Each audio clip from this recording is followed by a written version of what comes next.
Bonjour et bienvenue dans la correction de cet exercice. Alors, déterminer les équations des deux droites tracées et calculer les coordonnées de leurs points d'intersection.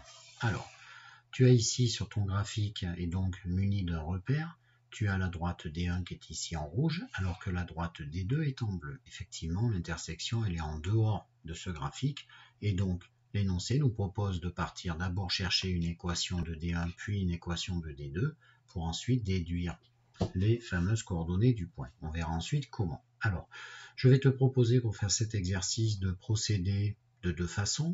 D1, on va chercher son équation réduite et non pas cartésienne parce que tu vas voir que c'est assez rapide.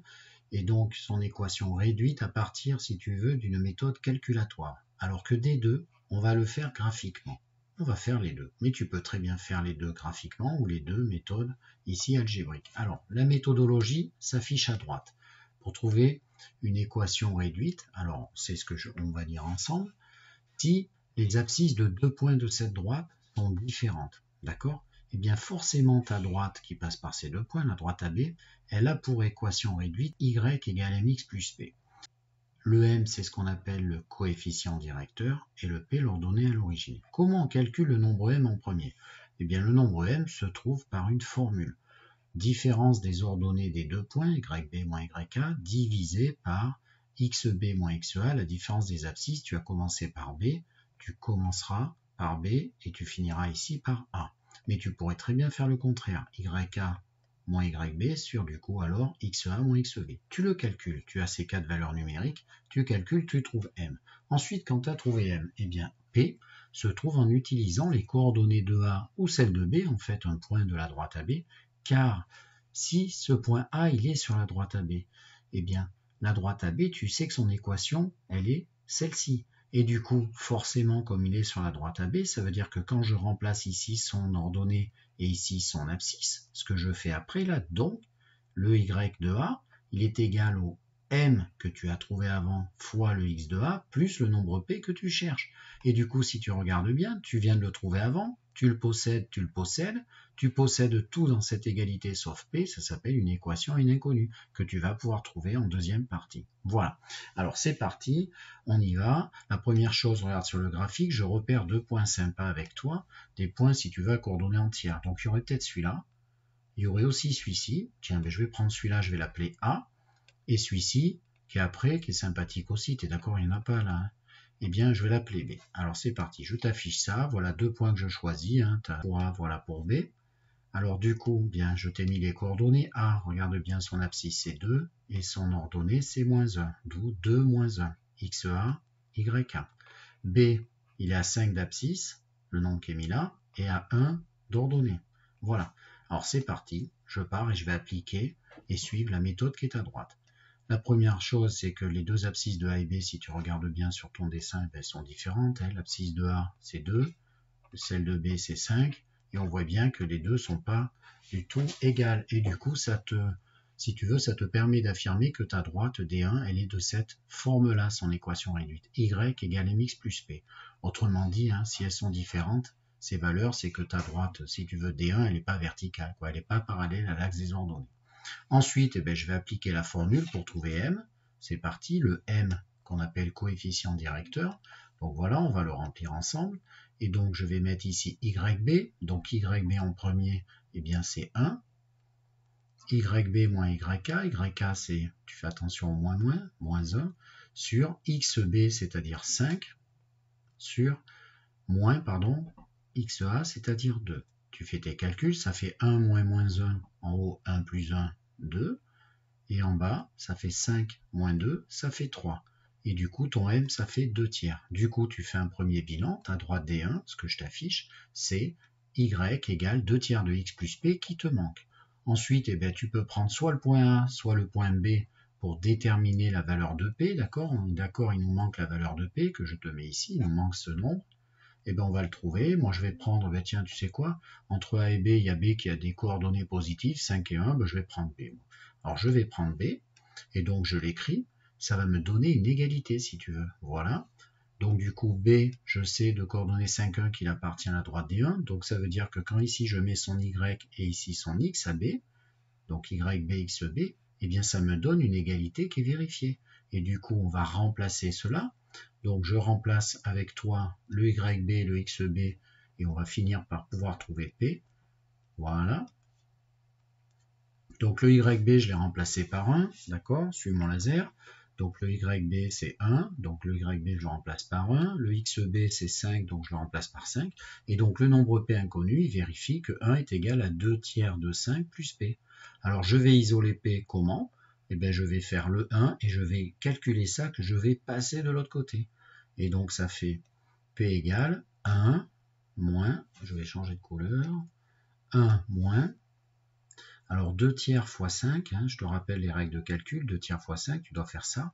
Donc 2 fois 5, 10, donc 1 moins 10 tiers. Et 1 moins 10 tiers, ben 1 je dois le mettre au même dénominateur, donc c'est 3 tiers, pour pouvoir faire la soustraction avec 10 tiers. Et donc ça fait 3 moins 10, le tout sur 3. 3 moins 10, moins 7. Et du coup, le résultat final, c'est moins 7 sur 3. Ça y est, j'ai trouvé mon équation de droite, elle est complète, puisque je viens de trouver le paramètre P, qu'on appelle ordonnée à l'origine, et donc tu fais une petite conclusion. Voilà. Voilà pour la droite D1. Alors, deuxième page, on va partir chercher, mais cette fois-ci graphiquement, l'équation, si tu veux, l'équation réduite de la droite D2, qui est là. Alors je vais te proposer une autre solution. Le premier truc que je te rappelle, regarde bien sur le graphique en bas à droite, je vais te rappeler ce qu'on appelle des décalages avec ici ce choix de repère. Donc voilà ce que je t'écris. Alors quand tu vas te décaler de 1 carreau de 1 unité vers la gauche, c'est comme si tu faisais un delta x de moins 1. Quand tu te déplaces vers la droite de 2 carreaux, un delta x de plus 2. Pourquoi je dis x? Parce que c'est les x, les décalages latéraux. Et pour les décalages verticaux, ça va être des delta y. Donc regarde bien ici. Quand tu fais un déplacement de 2 vers le haut, ça va donc être un delta y de plus 2. Et quand tu te déplaces vers le bas, un delta y de, ici, 3 carreaux, donc moins 3.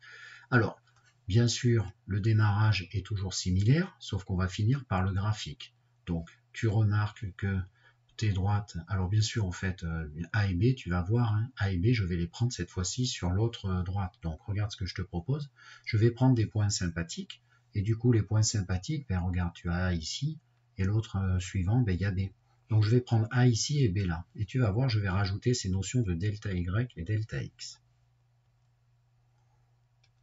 Alors, voilà, je te l'affiche à l'instant. Alors, regarde bien. En fait, le coefficient directeur, je vais t'écrire une petite formule là, parce que tout à l'heure on a écrit YB moins YA sur XB moins XA, mais c'est tout simplement des delta Y sur des delta X delta, la différence des ordonnées, quoi. Différence des ordonnées sur différence des abscisses.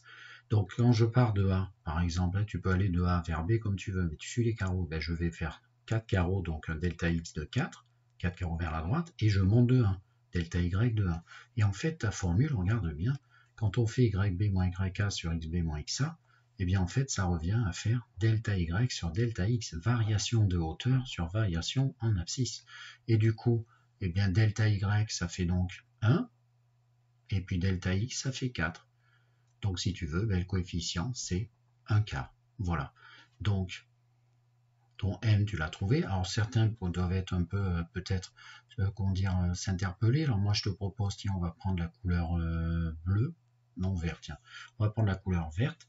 Tu pourrais très bien faire ça. Regarde bien mon laser en haut à gauche. Tu pourrais très bien dire, moi, je fais plutôt ça. Je fais ça, comme delta, du coup, X, ben, si tu veux. Et là, par contre, tu seras obligé de faire ça, de descendre, pour retomber sur l'autre point de la droite. Et du coup, ben, si tu es cohérent, là, ton delta X, il fait moins 4, et ton delta Y, il fait moins 1. Mais en fait, regarde à droite, si tu avais fait ce choix-là, ton delta Y, du coup, on a dit qu'il faisait moins 1, et ton delta X, il fait moins 4. Mais en fait, moins 1 sur moins 4, c'est un quart, c'est tout pareil. Donc tu fais ce que tu veux, et tu prends 2 points sur ta droite, et tu fais la différence de leur ordonnée, sur la différence des abscisses, mais attention à faire comme je l'ai fait ainsi, tu pars d'un point, tu vas vers l'autre. Et du coup, ça te fait des delta Y ou delta X, plus ou moins à toi de t'adapter, à toi d'être cohérent. Voilà. Alors maintenant, eh bien, je vais t'afficher pour la valeur du P, qui est immédiate. Il suffit de le lire ici, c'est pour ça que je te propose cette solution. C'est qu'en fait, la valeur de P, elle se trouve en regardant tout simplement l'ordonnée du point où la droite qui t'intéresse traverse l'axe des ordonnées. Et regarde, ta droite qui est là, où est-ce qu'elle traverse l'axe des ordonnées qui est là? Eh bien, à la hauteur 3, pile 3. C'est pour ça que j'ai choisi cette méthode ici, parce que là, tu vois, pour l'autre cas, c'est un peu plus embêtant. Eh bien, c'est pile 3, ben, P il fait 3. Terminé. Et donc, si tu as P et que tu as M, ben, tu remplaces et tu as ta droite des deux que j'affiche. Voilà. Tu pourrais faire ça exactement, cette méthode également avec l'autre cas, c'est-à-dire la droite D1, mais tu vois, tu peux faire le delta Y, delta X ici, mais ici tu vas t'embêter. Alors à toi d'être cohérent, hein.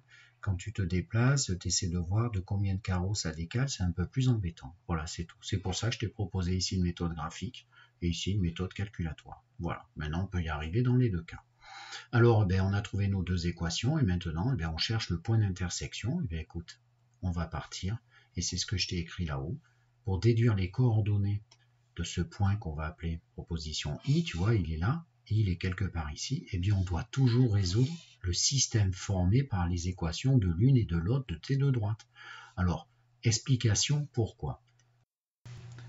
Alors, en fait, si tu regardes bien ton point I, ici, je vais mettre un petit coup de gomme, voilà. En fait, ce point I, si tu veux, il a des coordonnées. Donc, il a des coordonnées. Son abscisse, on va la noter X, et son ordonnée Y. Et en fait, notre but, c'est de trouver, si tu veux, ce X et ce Y, qui ici, sur ce dessin, est en dehors du cadre. Alors, en fait, ce que je t'ai dit, en fait, on doit résoudre un système formé par ces deux droites. Je te l'affiche d'ailleurs, ce système. Donc, voilà. Alors, pourquoi il doit être la solution, le couple solution de ce système? En fait, si tu regardes bien, le point I, il est situé sur la droite D1. Comme il est situé sur la droite D1, ça veut dire que ces coordonnées, X et Y, qui sont ici, doivent absolument vérifier l'équation de la droite D1, tout simplement. Donc, la première ligne, si tu veux, cette première équation que doit vérifier les coordonnées X et Y de I, tout simplement, c'est dû au fait que I se balade sur, donc je te le rajoute, car I, il appartient à la droite D1. En fait, si tu regardes bien, il faut aussi que le point I, il soit sur la droite des deux, ici. D'accord? Et du coup, ça veut dire que ce même X et ce même Y, il doit vérifier l'équation de la droite des deux. Donc, en même temps, si tu veux, il faut qu'on trouve un nombre X et un nombre Y, qui sont les abscisses et l'ordonnée de ce point I et qui vérifient, si tu veux, les deux équations. Et donc, on appelle ça résoudre un système, si tu veux. On doit vérifier, regarde bien, cette écriture système, on doit vérifier l'équation de D1 et l'équation, l'équation de D2. Et donc, voilà pourquoi on résout un système. Tout simplement. Alors, on va partir dans la résolution de ce système. Alors, la première chose à faire, c'est de penser au fait que, certes, tu as des méthodes qui sont la méthode de substitution, la méthode de combinaison linéaire, mais n'oublie pas que le principe général, si tu veux, c'est de transformer en un système équivalent, c'est-à-dire qui garde les mêmes solutions et qui permet, si tu veux, dans ton premier temps, d'éliminer une des inconnues. Comme ça, tu pourras trouver l'autre. Et quand tu auras trouvé une des deux valeurs ici, si tu veux, avec une des deux relations, tu pourras déduire l'autre, tout simplement. Alors, regarde bien. On vient de dire que ce x qui est là, c'est le même, d'accord, comme le y est là. C'est pour ça qu'on utilise la même lettre, tout simplement. Mais regarde bien, en fait, ici, on a y égale toute cette expression de x, et ici, y égale toute celle-ci. C'est les deux mêmes y. En fait, c'est très simple. Quand on est dans le cas de la recherche d'un système avec deux équations de droite sous forme ici réduite, le plus simple, c'est de dire forcément ce qui est ici, comme c'est ce y, est égal à celui-là. Et en fait, ce membre égal à celui-ci va te donner une équation avec seulement l'inconnu x. Et c'est terminé. Donc, regarde ce que je t'affiche à droite, le système. Donc, en fait, y égale, je vais garder une des deux équations. Voilà. Et donc, j'ai choisi de garder celle-ci, qui me paraît plus simple que celle-là. Tu gardes une des deux, aucune importance. Et j'ai fait ce que je t'ai dit ici à gauche, ici à droite, de cette nouvelle équation ainsi créée. Donc, je vais maintenant partir à résoudre cette équation, d'accord, pour trouver x. Voilà. Et je n'oublie pas de réécrire dans le système pour le garder équivalent au précédent, une des équations. Je vais garder celle-ci jusqu'au bout. Allez, c'est parti. Donc, j'affiche et puis on va faire les calculs ensemble. Voilà. Allez, alors ce que je te propose, eh bien, c'est que nous, on doit absolument trouver x. Donc à gauche, on a 2/3 de x et à droite, on a 1/4 de x. Je vais tout mettre dans le membre de gauche. Et du coup, combien ça me fait des x? Il y en a 2/3, c'est marqué devant. Et par contre, si le 1/4 de x change de côté, change de membre, je dois donc mettre moins 1/4. Voilà la quantité de x qu'il va sortir dans ton équation numéro 2. À droite, je vais y mettre les valeurs autres, c'est-à-dire le 3 va y rester. Et le moins 7/3 passant de gauche à droite va devenir plus 7/3. Voilà. Alors, on va faire un petit peu de calcul. Du coup, je vais réduire, si tu veux, la première fraction. Maintenant, tu es capable en cette année de seconde de faire peut-être des calculs de tête. Donc moi, ce que je te propose, c'est bon, je vais peut-être faire une ligne supplémentaire. Donc 2/3 moins 1/4. Je dois tout mettre sur 12. Donc je vais faire 2/3. Je vais multiplier en bas, regarde bien, par 4. Et du coup, je fais pareil en haut pour maintenir la valeur de cette fraction. Et moins 1/4, alors 1/4 c'est combien en douzième? Bon, je vais te détailler, tu pourrais peut-être le trouver de tête. Je vais multiplier du coup là maintenant par 3 en bas. D'accord, pour se ramener à 12, il y avait déjà ce en haut, et du coup je fais en haut fois 3 également pour garder la valeur de la fraction. Et ça, c'est égal à 3 plus 7/3, je vais tout mettre sur 3. Le 3, c'est 9 divisé par 3, 9/3 si tu veux, et du coup 9/3 plus 7/3, ça va faire 9 plus 7/3. Du coup, eh bien on va aller un petit peu plus vite, je vais mettre ici, vite fait, j'ai détaillé mes calculs. Bon alors ça fait combien? Allez, ça fait donc 2 fois 4, 8. En haut, on fait l'opération, donc 8 moins 1 fois 3, 8 moins 3, 5. Donc 5 sur 12 est le résultat de cette fraction. Donc 5 douzièmes de x est égal à, et puis là, on y va aussi, 9 plus 7/3. Moi, c'est tout ça, tu l'écris pas, tu le gardes dans ta tête. 9 et 7, 16, 16/3. Du coup, 5 douzièmes de x, 5 douzièmes fois x égale 16/3. Alors, je t'affiche la fin. Donc je vais isoler x, et pour cela, je dois absolument diviser ton 16/3 qui est à droite par 5 douzièmes. Donc x égale, tu as vu, j'ai recopié, et donc c'est égal à quoi? Regarde bien, je le redis à l'oral, 5 douzièmes fois x égale 16/3, donc en fait x est obtenu en faisant 16/3 divisé par 5 douzièmes, et donc ça fait 16/3 fois l'inverse de 5 douzièmes. Et l'inverse de 5 douzièmes, c'est donc 12 sur 5. Voilà. Maintenant, 12 sur 5, regarde, je vais simplifier 12, parce que bien sûr, 12, c'est 3 fois 4. Je te l'écris ainsi, pour te montrer qu'on va pouvoir, dans ce produit de fractions, s'il y a donc un énorme produit en haut, en bas, et des facteurs communs, tu peux les simplifier. Donc là, je ne vais pas me priver de simplifier les 3. Et du coup, que reste-t-il? Eh bien, en fait, en bas 5, en haut 16, éventuellement, tu dois te dire 4 fois 4 si tu veux, mais en fait, il n'y a pas de 4 en bas. Il n'y a que un 3 fois 5. Donc en fait, la simplification maximale, et donc la fraction irréductible qui donne ce résultat de x, eh bien, c'est tout simplement 16 fois 4 en haut, c'est-à-dire 64 sur 5. Voilà. Alors, pour déduire y, il suffit de remplacer ce que tu viens de trouver à l'instant, 64 cinquièmes, dans l'expression qui est au-dessus. Donc, il y a marqué 1/4 de x plus 3 pour le résultat d'y, et bien ça va donc faire 1/4 de ce x. Et d'ailleurs, ce x, je vais te faire remarquer, c'était donc 4 fois 16, on avait dit, sur 5. Toi, pour voir la simplification encore, on est devant le même problème. Regarde bien, on a un fois ici. Plus 3. Alors, plus 3, je réfléchis, je ne vais pas l'écrire encore, parce qu'en fait, regarde ce qui va se passer. Je prends, disons, un peu de couleur verte. Dans ce calcul qui est donc la priorité 1/4 de tout ça, les fois 4 vont se simplifier. Donc, en fait, il va rester 16 cinquièmes. Et moi, je dois ajouter plus 3. Alors, plus 3, tu sais quoi? Je vais le transformer en cinquième. Sinon, je ne peux pas faire le calcul de l'addition de ces deux fractions. Et donc, c'est quoi qui est égal à 3? Quoi divisé par 5 donne 3? Ben 15. Et du coup, ça fait donc, là, cette quantité-là qui est ici, ça fait donc 16 cinquièmes plus 15 cinquièmes, 31 cinquièmes. Voilà. Donc, 31 cinquièmes est le résultat pour y, alors que pour x, c'est 64 cinquièmes. Je te propose de conclure, et donc tu affiches ton y trouvé. Pour clôturer ceci, reste bien avec moi. parce qu'en fait, donc x, ne te trompe pas, hein, c'est le premier nombre, 64 cinquièmes, c'est l'abscisse, et 31 cinquièmes, c'est l'ordonnée. Alors, on est chez nous, on est à la maison, on a un peu le temps de vérifier la cohérence. Hein. Si tu as le temps de le faire en devoir, n'hésite pas à le faire. Et donc, là, tu vas voir, je vais te proposer, on va changer de page.